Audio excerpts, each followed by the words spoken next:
দর্শক আসসালামু আলাইকুম। আমি ডাক্তার আহমেদ নাজমুল আনাম, শিশু কিশোর নবজাতক এবং শিশু হৃদরোগ বিশেষজ্ঞ। বরাবরের মতো আপনাদের সবাইকে স্বাগতম জানাচ্ছি। দর্শক, আমাদের কাছে অনেক সময় মারা প্রশ্ন করেন, স্যার আমার খাবারের সাথে বাবুর গ্যাসের কোনো সম্পর্ক আছে কিনা। তো এটাই আসলে এতটাই জিজ্ঞাসা করা প্রশ্ন আমাদের কাছে যে স্যার আমার কোনো খাবার টাবার বাদ দিতে হবে কিনা, যেটা আমার বাবুর সমস্যা হচ্ছে। বিশেষ করে যে সমস্ত বাবুদের খুব গ্যাস হয়, মারা খুব ভোগেন।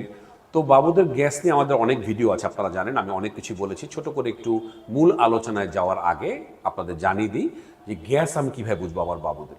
দেখা যাচ্ছে বাবুরা খুব কান্নাকাটি করতে থাকে যখন বাবুর পেটে গ্যাস হয়। বাবুরা তো বলতে পারে না, বাবুরা মোচড়ামুচড়ি করতে থাকে, মুখ লাল হয়ে যায়, দেখা যাচ্ছে একটা ধনুকের মতো বেঁকে যাচ্ছে, তার পাটা একদম পেটের কাছে নিয়ে আসছে, চেপে নিয়ে আসছে। এগুলো যখন হবে বাবু খুব মোচড়ামুচড়ি করবে, পেটের ভিতরে গুড়গুড় গুড়গুড় শব্দ আমি বুঝতে পারবো, আমি বুঝবো যে আমার বাবুর গ্যাস হয়েছে। আসলে আমি এটাও বলেছি যে ওয়েসেলস বলে একজন রুল অফ 3 বলেছেন, অর্থাৎ প্রতিদিন 3 থেকে 4 ঘন্টা ডিস্টার্ব করবে, সপ্তাহে 3 দিন ডিস্টার্ব করবে এবং যত যাই করুন এটি 3 মাস থাকবে। আমি সবসময় আমার মা বাবাদের আমি বলি যে এই ধরনের যাতে ছোট বয়সের নবজাতকের যাদের গ্যাস হয় 3 থেকে 4 মাস এগুলো থাকে। কিন্তু ইয়েস, মায়ের কিছু খাবার যদি একটু মডিফিকেশন করা যায়, দেখা গেছে কিছু কিছু ক্ষেত্রে এটা বেশ কাজ হয়। কিন্তু এটা কোনো বিশেষ খাবার কেটে নিয়ে বলা একটু মুশকিল, কোন খাবারগুলো বন্ধ করতে হবে। তাই আমি খাবারগুলোকে 3টা গ্রুপে সাজিয়েছি।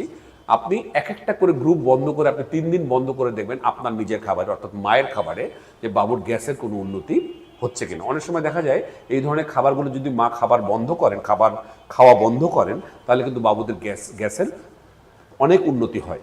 তাহলে প্রথম গ্রুপে রয়েছে, আমি যেটা বলি সেটি হচ্ছে গিয়ে বিভিন্ন ধরনের সবজি। সেটির ভিতরে রয়েছে ব্রকলি, ফুলকপি, পাতাকপি, মূলা, রসুন, পেঁয়াজ, টমেটো। তাহলে এই খাবারগুলো আপনি একবারে এই গ্রুপটাকে বন্ধ রাখবেন যখন আপনি দেখবেন গ্যাস হচ্ছে কিনা, এবং আপনি দেখবেন এটি করে তার কোনো লাভ, বাবুর কোনো লাভ হচ্ছে কিনা। যদি দেখেন হ্যাঁ গ্যাসের আগের চেয়ে অবস্থার উন্নতি হচ্ছে, তাহলে আপনি বুঝতে হবে এই খাবারে আপনার বাবুর বুকের দুধের মাধ্যমে পাস করে আপনার বাবুর সমস্যা হচ্ছে।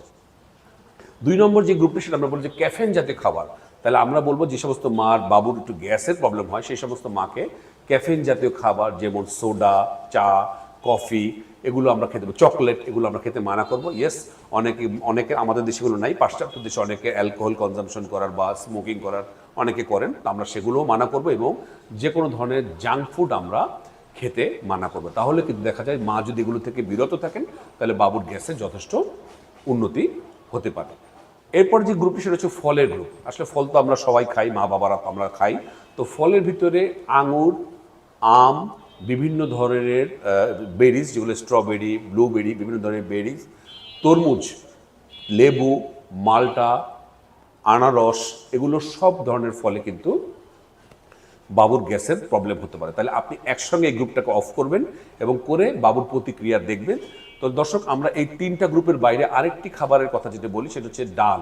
এই ডাল রান্না করতে কিন্তু অনেকটা, যেই সমস্ত জিনিস রান্না করতে একটু সময় বেশি লাগে, তার মধ্যে ডালের ভিতরে অরহরের ডাল, ছোলার ডাল, এই ধরনের ডালটা আপনি বন্ধ করে দেখবেন আপনার বাবুর গ্যাসের প্রবলেমটা কমছে কিনা।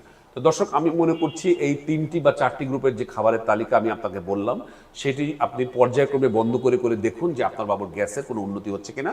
আমি মনে করছি এই সমস্যার সমাধান হয়ে যাবে। আর লাস্টে আবার যেটি বলছি, আমি সবসময় যেটা মা বাবাকে বলি, যত যাই করুন এগুলো সাধারণত 4 মাস পর্যন্ত থাকেই বাবুদের গ্যাস।